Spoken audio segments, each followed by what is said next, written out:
안녕하세요. 창의사고력 수학 강사 김밥쌤입니다. 이번 시간에는 지난 1강에 이어서 2강을 이어가도록 하겠습니다. 그럼 화면 공유를 좀 하도록 하겠습니다.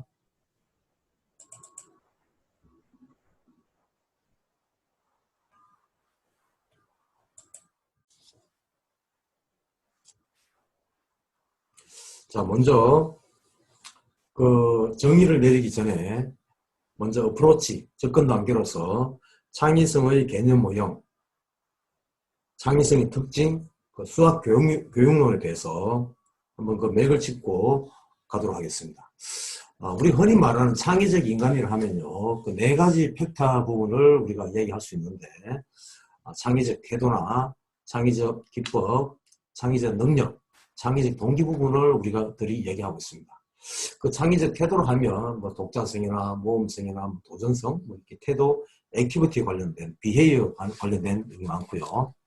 창의적 기법이라면 여러 가지 이제 개발 기법들을 나름대로 그 사고 과정에서 적용했는지, 확산적 사고 방법을 적용했는지, 실험적 사고 방법을 적용했는지 그런 부분들을 보는 거고요. 그 다음 창의적 능력이라면 그 결과로서 습득된 지식을 어떻게 독창적으로 표현하는지, 또 상상력을 얼마나 발휘를 했는지 그런 부분들 보는 게 되겠고요. 그 다음 창의적 동기를 한다면 호기심이랄까, 또 집요한다든가, 그 다음에 뭐 어떠한 그 과제 집착력을 갖고 한다든지 이런 부분들을 볼 수 있겠습니다. 그래서 창의적 인간을 크게 본다면 네 가지 팩터로 이렇게 보시면 된다고 보겠습니다. 네, 그 다음 창의성의 특징을 보면요. 몇 가지를 한 개 더 나눠보면 창의성은 결과나 산물 중심에서 벗어나서 새로운 것을 만들어내는 그 과정을 더 강조합니다. 그 다음에 목표 지향적 과정이 거고 개인적 사회적 목표가 가능하고요. 창의성이 여러 가지 가능성을 보면 발산적 사고를 요구합니다. 이 발산적 사고를 하면 앞서 말씀드린 그 확산적 사고와 마찬가지입니다. 새로운 개념이나 아이디어를 생성해내고 만들어내는 사유 방식, 그게 발산적 사고죠. 그래서 창의성은 선천적으로 탁월한 것이 아니라 습득된 지식을 새롭고 독특한 방법으로 사용한다. 즉 후천적으로 충분히 개발 가능하다. 라고 이제 경제잡지 포브스에서도 그렇게 보고 있습니다. 우리가 창의성 교육할 때 실제로 이제 현실적으로 벽이 많이 존재하는데 가장 큰 게 교사의 고정관념 또는 뭐 엄마의 고정관념일 수도 있겠죠. 뭐 입시 위주 교육, 열악한 교육하고도 마찬가지인 거고. 그래서 이런 게 있죠. 선생님이 아는 범주 내외에서 아이가 질문하면은 이 아이가 창의적이야 이렇게 되는데 선생님이 잘 모르는 분야, 처음 접하는 분야에 관련된 질문하면 아이가 이상하다 이렇게 해서 어머님한테 전화해서 한번 이렇게 관리 차원에서 학교로 가달라고 뭐 이렇게 하는 분도 있고 좀 그런 게 있죠. 그래서 정말 이 가르치시는 선생님과 또 가정에서 또 지도하는 엄마의 그 고정관념, 그게 사실상 교육의 가장 큰 벽이다 이렇게 보시면 되겠습니다. 자, 다음은 수학 교육에 대한 부분을 좀 보도록 하겠습니다. 한 세 가지를 볼 수 있는데요. 기존의 우리 수학 교육은 저나 여러분들께서 학교에서 이렇게 받으시던 그러한 어떤 수업 내용을 연산시키면 됩니다. 뭐 요구되는 게 이런 거였죠. 정숙, 침묵, 부동자세. 예, 선생님 말만 들으라 이렇게 했던 게 기억나네요. 요즘 이제 활동지 수학 교육이라 하면요. 나름대로 이제 방과 후 프로그램이라든지 이런 데서 교구도 좀 사용하고 아이들의 현장 체험도 하고 하는 이런 부분들이 현재 활동지 수학 교육 단계다 이렇게 보시면 되고요. 우리가 좀 지양을 해야 될 부분들은 이제 구성주의 수학 교육을 그러는데 주로 선진국에서 이렇게 많이 이루어지고 있는 이제 수업입니다. 이게 뭐냐면요, 모든 지식을 인식의 주체인 학생의 내면에 대해서 교사를 안내, 가이드를 해준다. 그래서 학생이 주인이 되고 학생이 수업의 주체가 되는 거죠. 그래서 이 내용을 보면 구체적인 조작 활동을 하고 학습자 스스로 수학 지식을 구성하고 학생 중심적 수학교육. 일례를 드리면 중학교에서 이러한 수업 방식을 적용해서 한 거를 미디어에서 본 적이 있는데 뭐 이런 거죠. 어떤 방정식을 푸는데 각 모둠별로 다른 방식으로 풀 수 있는 방법이 있으면 토론해서 발표를 해보자.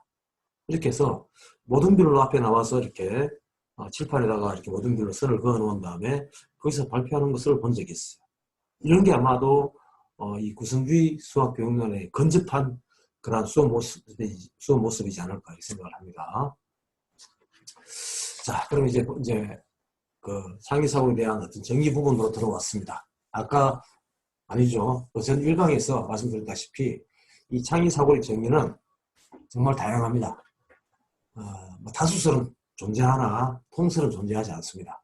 자, 먼저 포문을 열었던 분이 길포도 박사입니다. 새롭고 신기한 것을 낳는 힘이다. 확산적 사고를 창의성의 기본이 되는 사고 유형이다.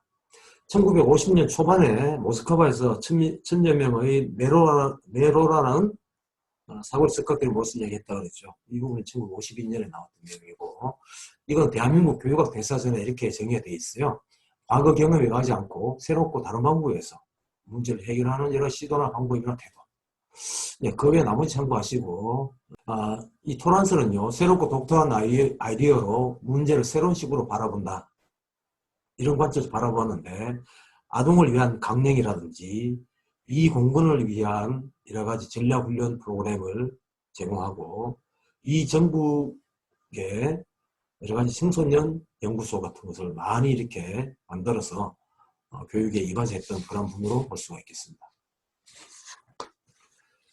창의성 개발 기법을 보면요, 여러 가지 자발적 참여 유도하는 방법, 또 다양한 사고가 가능하도록 분위기를 만들어 보자, 또 진짜 호기심 유발해보자, 뭐 여러 가지 기법들이 동원됩니다만, 이제 좀 더 우리가 정작 이렇게 좀 들여다봐야 할 내용들은 이 확산적 사고와 수렴적 사고입니다.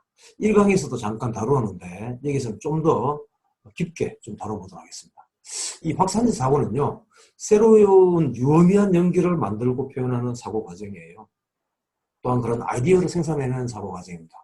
그래서 쉽게 말씀드리면 새로운 아이디어를 만들고 생성해내고 또 그걸 쌓아가는 과정, 이게 확산적 사고인데, 덧셈과 곱셈 같은 그런 부분을 볼 수 있겠고요. 몇 가지만 좀 말씀드리면, 브레인스토밍은 잘 알고 계시죠? 오스본이 이제 개발한 창의 기법인데, 그런 거죠. 짧은 시간에 많은 아이디어를 쏟아내는데 가장 좀 유용한 그러한 방식이지 않을까 생각됩니다. 그래서 다만 여기서 이제 강조되는 것은 비판하지 마라. 그것도 생각이라고 했니? 이런 말 하면 절대로 안 되겠죠. 그래서 비판 금지, 아이디어 결합 및 개선, 자유로운 사고, 이런 부분에 해당되겠습니다. 시네틱스는 고든이 개발한 건데 여러 가지 추론에 관련된 게 많습니다. 그래서 어인유추, 상징유추, 환상유추 같은 게 많고요.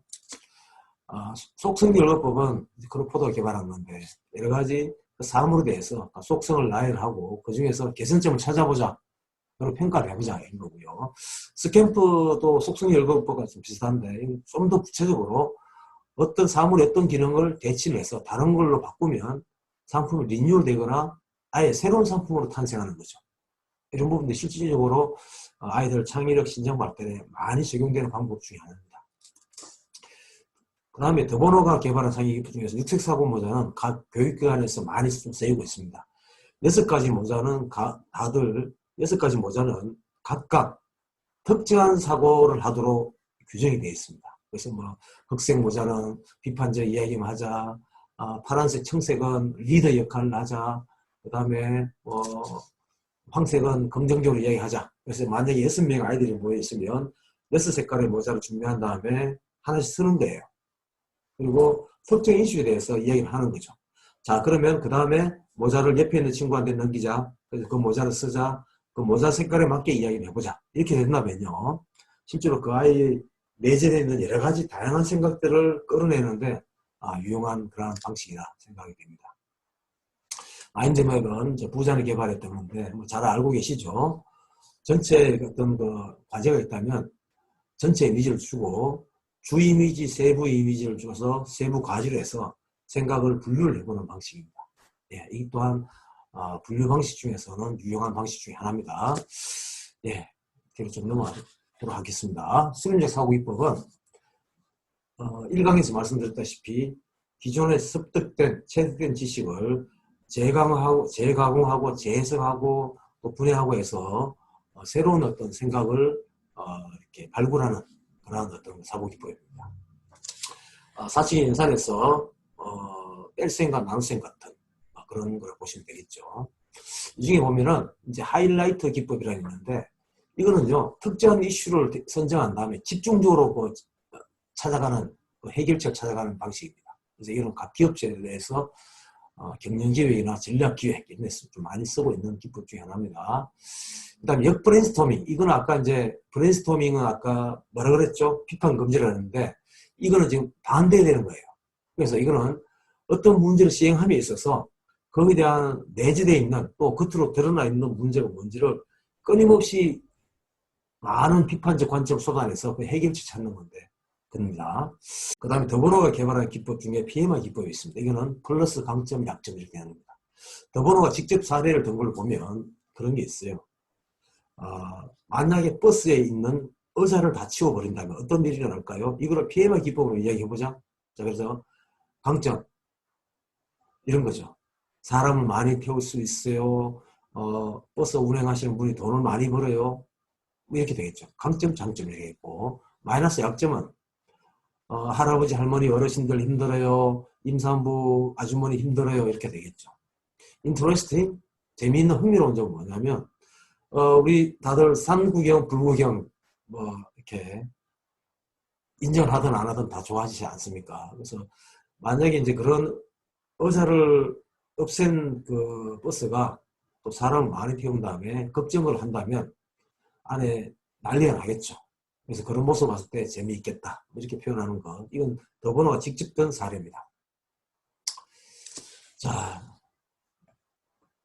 제가 자주 인용하는 피아제의 인지발달 단계인데요. 크게 네 가지로 볼 수가 있죠. 감각운동기는 또 그림운동기라고 하는, 그림 조작기라고 하는데 2세 미만. 그 다음 전조작기는 2세에서 6세인데 이때는 오감이 발달하는 그런 시기로 보면 되고요. 창의사고력 수학에서 가장 중요한 시기는 이 구체적 조작기입니다. 만 7세에서 11세. 이때 아이들 머릿속에 생각이 방들이 생겨나는 겁니다. 물론 12세 이상이 되면 형식적 조작기를 하는데 이때는 사실은 뇌의 구조가 또 그 상태가 성인이랑 다름없다고 해요. 그래서 드릴 학습이나 심화 학습은 계속적으로 이루어지지만 그 본연의 두뇌 속에서 그 사고력을 다룰 수 있는 또 저장하는 그 방들은 더 이상 생겨나지 않는 거죠. 물론 지능지수 가장 발달한 시기는 만 14세라고 합니다. 다만 여러분들께서 사시는 거주하시는 아파트에 방이 3개인 분도 있고 5개인 분도 있고 다양한 거주 형태가 있는데 그 방들이 최종적으로 완성되는 시기가 생겨나고 완성되는 시기가 만 11세까지다. 그래서 이때까지는 아이한테 많은 자극을 주고 개통적이고 체계적이고 논리적인 질문을 던져라. 왜라는 질문을 계속 던져서 아이가 계속 이렇게 그에 대한 생각하고 고민하고 또 표현하고 이렇게 되면 사고력이 엄청 신장될 것이다. 저는 그렇게 보고 있습니다. 두뇌 발달 흐름도는 뭐 이렇게 언어부터 발달하고 또 인지가 발달하고 마지막에 지식이 발달하겠죠. 다만 전체를 관통하고 있는 것은 이 언어 발달, 모국어가 발달해야 됩니다. 그래야 마지막 부분에서 하는 사고력, 커뮤니케이션 이 부분을 잘 하려면 전체적으로 언어가 매개가 돼야 됩니다.